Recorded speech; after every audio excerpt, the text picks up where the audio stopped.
Good morning, everyone. I hope this video finds you in the best of health, the peak of health, and best of spirits. In this video, I'm going to talk to you about what we mean by an evergreen demographic boon arising from relatively low birth rates. I'm talking about relatively low birth rates, not extremely low birth rates, which some economists may not subscribe. But again, that we'll have to take it we'll have to accept it and work strategies around it if such a scenario happens. The reason why I'm taking this video is because I had spoken about an evergreen demographic goal. I would like to speak about it in much greater detail. Okay, you may also want to read this video as this is an alternative title, which is possible, but both overlap each other and both are interlinked with each other.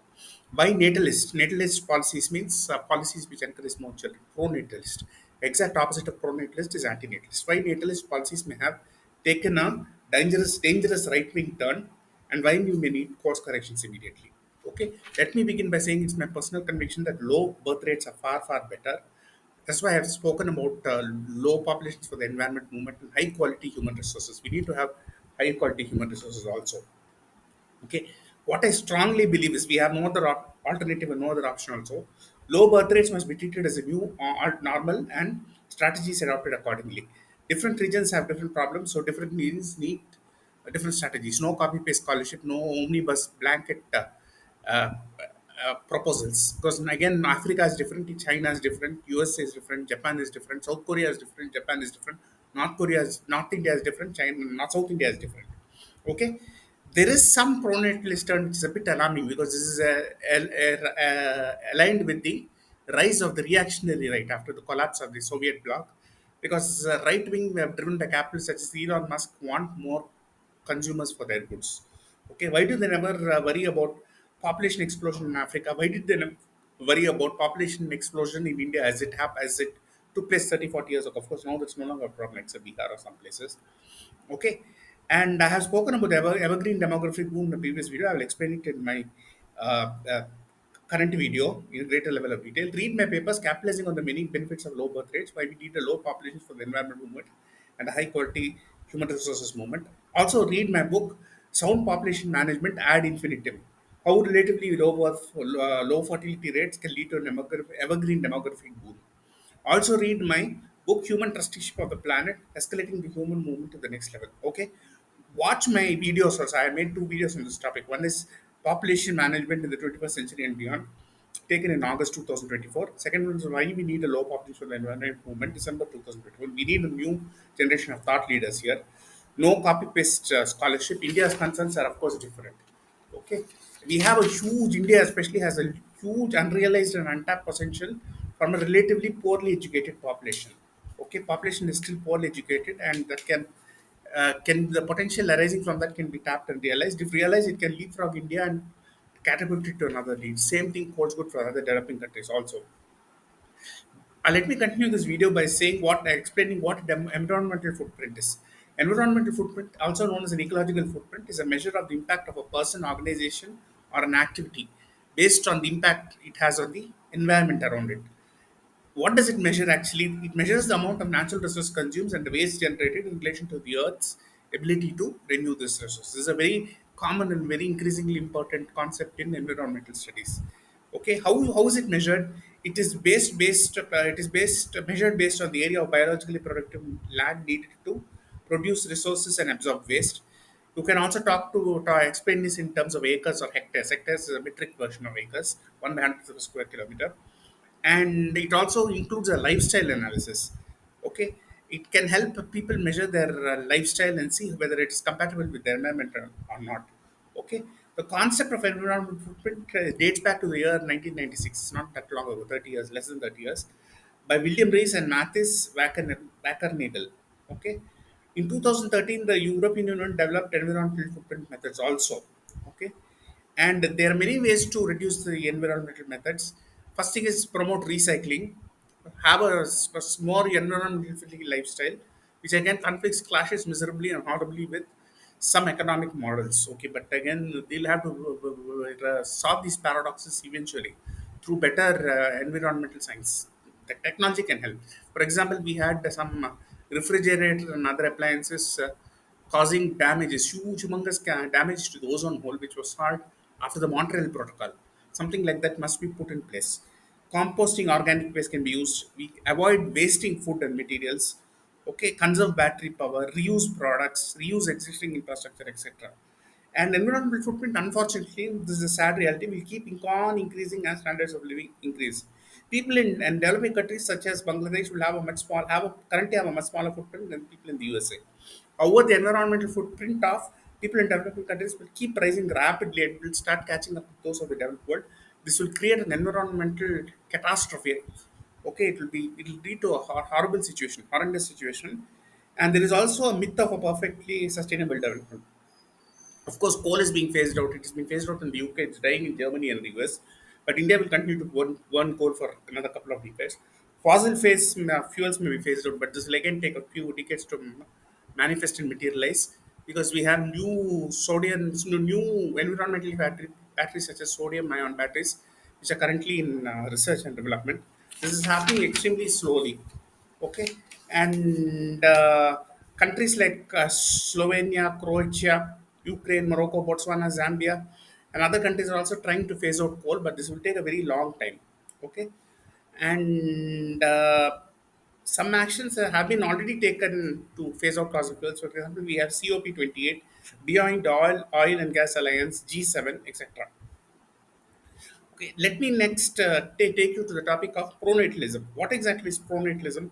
Pronatalism is the idea that having children is important for increasing the population of a country, especially the non immigrant population or especially the native population. It can be used to promote a particular culture or cultural values or nationalistic values.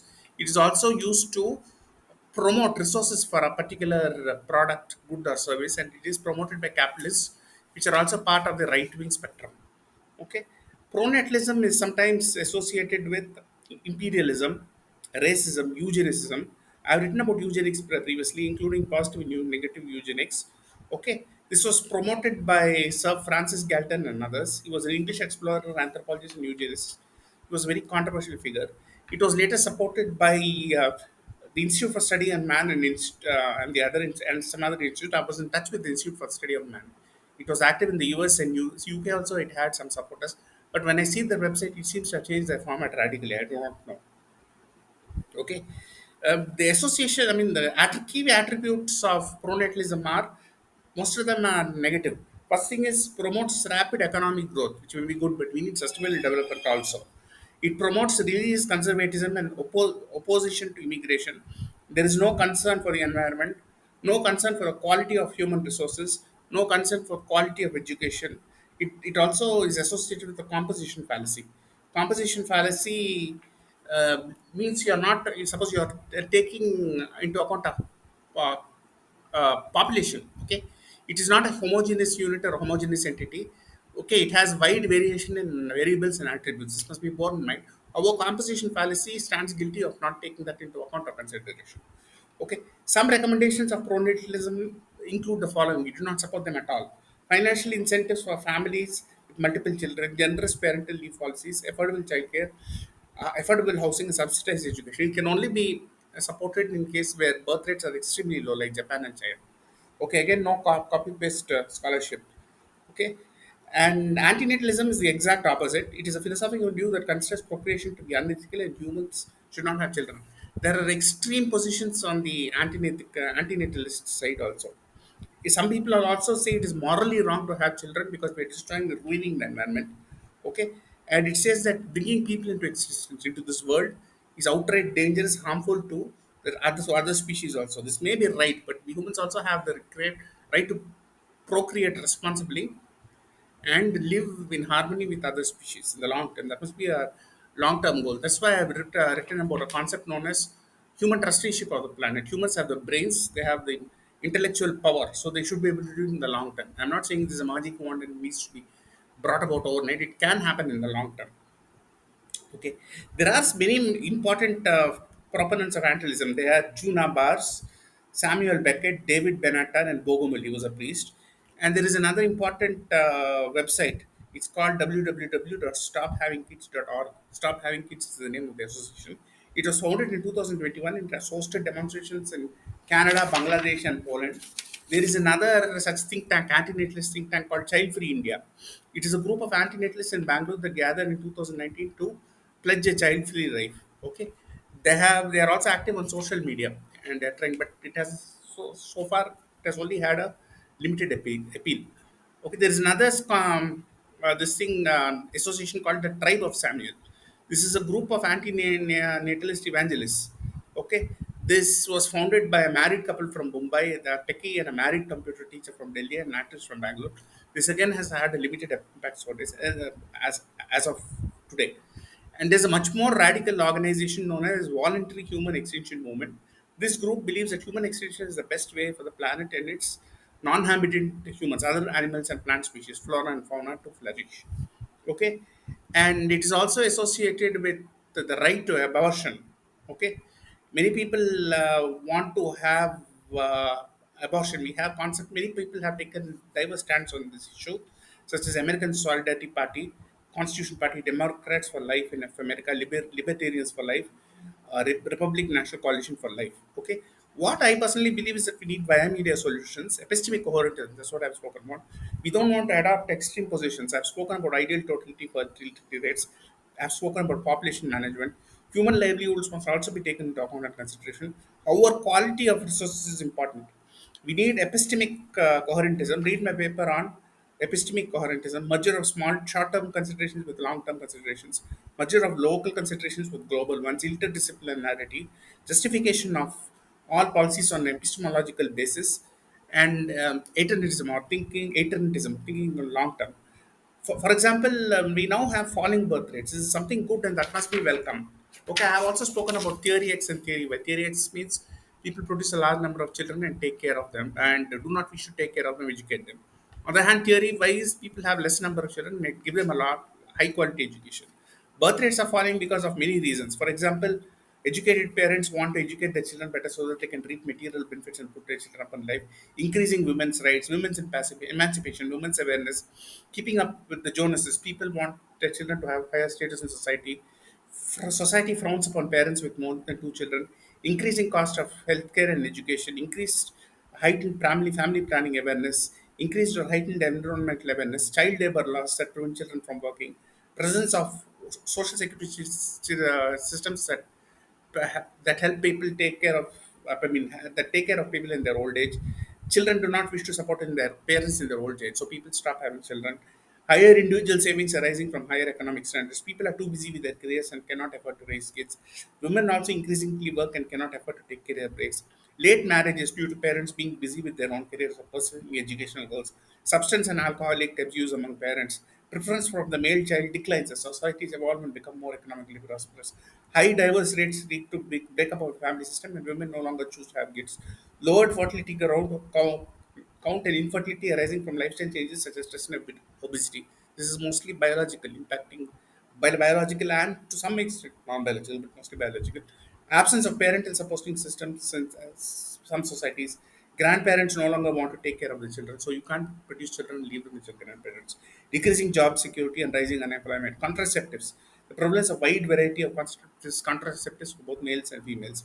Abortion, birth sex determination tests in some cases has been banned. People wish to remain single as raising families is considered to be too much of a pressure and burden.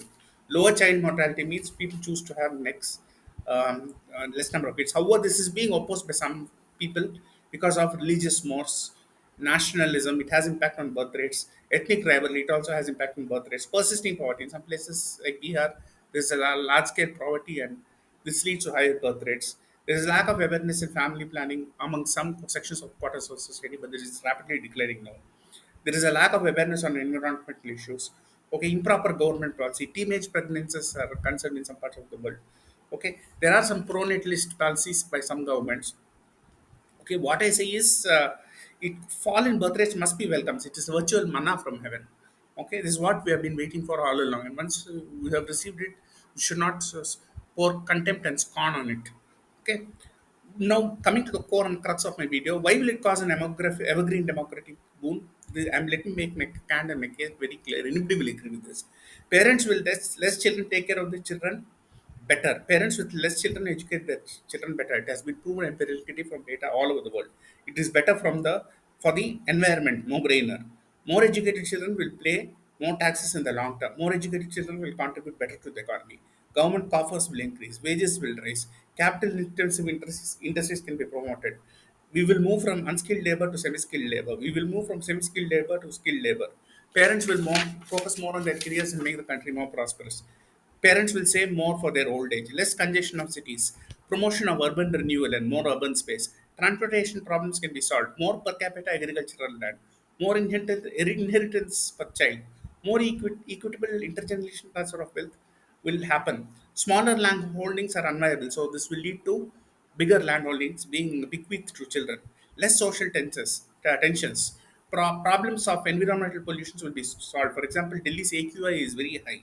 Okay, countries with low populations contribute to immensely to the world economy. So quality of this is important. Example being USA contributes heavily to the economy. Countries with more populations do not contribute to the world economy. Except most of African countries do not contribute because quality of human resources is poor. Okay, countries with low TFR are doing very well economically, like Tamil Nadu, China, Japan. Concerns of aging are overblown. There are many solutions. You have global warming hotspots, India, Arctic, Europe. And again, India's pension system is different from the US, so you can't adopt copy paste scholarship. State governments in India provide pensions from their own resources. This will increase gradually. For example, in Andhra Pradesh, it's 4,000 rupees per month for older people. Okay, that is why we need a low population of the environment movement to become a mass movement, at least places where birth rates are relatively high. And in order to counter calls for pronatalism from the far right, religious right or from right wing proponents, we need to have balance always. We need to have an Anna Hazare style movement. That's what I believe. Example here. Okay, they can generate awareness of the public not only on low birth rates but to educate children better. That is a much more important point here. In South Korea, however, we have had extreme movements such as the 4B movement. In South Korea, we had the radical feminist movement known as 4B. Okay, this is known as um, they don't want, it's a Korean language term. They don't want uh, women to date men, marry men, have sex with men, or have children with men because it's extreme position, which may not be healthy also. Because if you want to take economic factors into account, you must always resolve paradoxes and pursue epistemic coherentism. South Korea, for example, has an extremely low total fertility rate of 0.68 children per woman in 2.3, far below replacement and may even fall further. Humans must procreate, but procreate responsibly. Okay, there are many different ways to manage population aging, so it is not a it is not a disastrous scenario. Automation refers to a wide array of technologies that reduce human intervention, manual mechanical process. It can be achieved in large scale factories, etc., and it can be slowly brought up. For example, in the 20s and 30s, Henry Ford introduced the assembly line. Later, there were industrial robots in Japan and other places, Germany in the 70s, 80s. By the 80s, again, computers had become popular, and now artificial intelligence is the buzzword. So, automation will take place and it will make processes more efficient. Robots are machines that are programmed by a computer. Okay, it can carry out human complex tasks. We have many types of autonomous, semi-autonomous robots and humanoids such as Sophia Atlas, Honda's advanced step in innovative mobility, R2D2, Tosi's ping pong playing robot, etc. We have many such concepts. Okay, we also have microscopic nano robots. We have industrial robots. We have agricultural robots. We also have drones, which are being used in agriculture. We have artificial intelligence. The concept was introduced by John McCarthy in 1956, and artificial intelligence will take over many monotonous tasks. We have chatbots and all those things.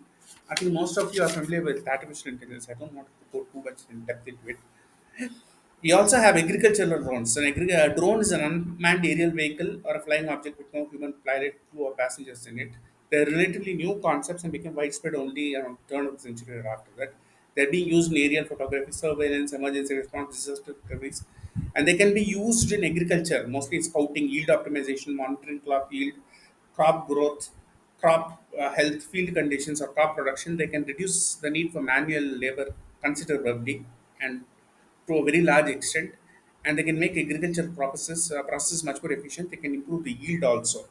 Okay, and outsourcing also is being done as a increasingly common business strategy technique, and they have captive units in other countries. Okay, sometimes low skilled labor is outsourced. Increasingly high skilled labor is also being outsourced, and those which could be handled using internal resources are now being outsourced. Okay, the term originated in the 1980s, now it is becoming commonplace. Countries such as India, Vietnam, Philippines are also becoming popular outsourcing destinations. We also have offshoring. Okay, offshoring involves the relocation of a business process, a part of thereof, from one country to another, and this may include operational processes such as production and manufacturing, supporting processes such as finance, payroll, administration, accounting. India has always been the favorite. Now it is taking off in a big way in manufacturing, also after China and Vietnam. Okay, we also have upskilling. Upskilling requires teaching employee additional skills. This may also require upgrading qualifications through additional degrees or certifications. It is constantly carried out by employers and it may be mandated or encouraged, etc. And as birth rates fall, upskilling will be increased. So we need to keep improving the quality of human resources. And they also needs to be an alternate altered economic forces. Countries will move from more from labor intensive industries to capital intensive industries. They will move from low skilled industries to high skilled industries. And this will take place all over the world. Okay, this can be counterbalanced by using automation, robots, drones, etc. And one more thing is known as silver dividend. Silver dividend means harnessing people from old age, people who have experience, 30, 40 years experience. They're using their skills as consultants or as advisors, either on a full-time basis or on a part-time basis. They can be encouraged to freelance also. We also harness the gender dividend because lower birth rates will push more women into the workforce. Women are also highly educated and skilled nowadays. Okay, it will also lead to a movement for better education automatically because governments will focus on improving the quality of education. It leads to better childcare because if you have less children, you can take care of them better, and parents can be encouraged to teach their children better. Parenting techniques can also be taught in schools. Raising retirement age is another option, and people will companies, suppose most private companies will need to make the call here, take the call here, but they will eventually raise retirement age and they can include freelancers or consultants, part-time or full-time consultants or seasonal consultants in their workforce. Okay, adoption is another process. It's more permanent. Okay, biologically people with higher resources may adopt people from other countries or from poorer backgrounds. This is also possible. This is also a solution. And immigration, of course, is another solution. It has been a politically, charged issue, sensitive issue. For example, H-1B has made the US successful according to supporters of the program, but critics say it's taking away jobs from American workers. Okay, it's a little bit controversial. Okay, and the millions of people have been moving from one place to place. From Muslim countries and parts of Africa, they've been moving to Europe. From India and South America, Mexico, they are moving to USA. Okay. Therefore, the benefits of low population growth are many, and we need to have epistemic coherentism always here. There are many solutions to issue of birthdays. We need not panic because there is a unwelcome and unfortunate right-wing twist to the whole issue in the past 20 decades. We need to have a course correction. That's the reason why I'm making this video. Again, I request you to follow this video along with my other publications and papers and videos on this issue. Thank you very much once again, and thank you for giving me a patient hearing. We need to bring about a change because I refer to my work on foundationalism. This will have a long-term impact. What I feel is we need to optimize. We have more than 8 billion people on the planet now. We need to slowly bring it down to more manageable levels and lead to sustainable development paradigms for mankind. Thank you. Bye.